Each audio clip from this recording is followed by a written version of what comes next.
West Jared oh. Oh, Rapa Boy. Ngayon tayo sa San Juan oh. San Juan. Yeah. So meron tayong tinitingnan ditong pangatlong garahe natin to. Ito-tour ko kayo ah. Tingnan natin kung makukuha natin to. So ito yung gate, dalawa. Dalawa yung gate. Tapos, pasok tayo sa loob. Yan, dito may garahe. Yan, garahe. Ayos, diba? Tapos ito yung parkingan. Padiretso hanggang dun, malaki. Puntahan natin dun. Baka mo ko, pa-vlog ako eh. Ako mag-explain. Ayan o, CR. May CR. May CR. Tapos ito yung office oh. Haba, malaki rin. Malaki rin to. May office. So dito yung siguro ito siguro spa para sa mga kliyente. Pwede to. Puro OFW naman yung ano. Dito spa, may mga ano dito. Siguro papalagan natin. Mamumuhunan siguro tayo dito. Cubicle. At tapos pulang ilaw. Ang kasya dito siguro 3. Hindi naman siguro sabay-sabay sila. So 3. Dito yung attendant. Ayan, ang sakto yan dito. Hello sir, kamusta po? Massage. So dyan.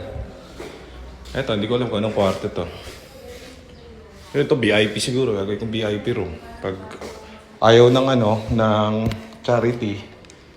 charity ward o dito, VIP. Private, kumbaga. Gagawa mo lahat, pwede kayo maghabol, di ba? Ayos. Tapos, yun ito. Ito may kwarto po. Ayos. So, syempre, pinaka-importante sa lahat, bago ako kumukuha ng bagong garahe. Wag, baka mawala na naman yung sound. So, dito, ito siguro gagawin kong hardin. Ganyan lang, mag-garden ako dito. Ayan. Yan. Pero malaking parking guys. Diba? Parang siguro pwede rito helipad eh. Pero yun, may lagay na ako ng solar dun sa bubong. Mag-i-enjoy na naman ako kaka-solar ko dito. Sana makuha natin to guys para tulungan nyo ako sa aking pag-unlad. Dahil pag ako munlad, marami pa akong maipapasok na tao sa shop. Tapos marami pa tayong matutulungan. Magbe-benefit din kapag medyo nakakaahon na ahon tayo. So yan, sana makuha natin to. Mayroon doon nagpapareserve din nito. Tinatanong ko yung bahay kaso ayaw ibigay ng landlord.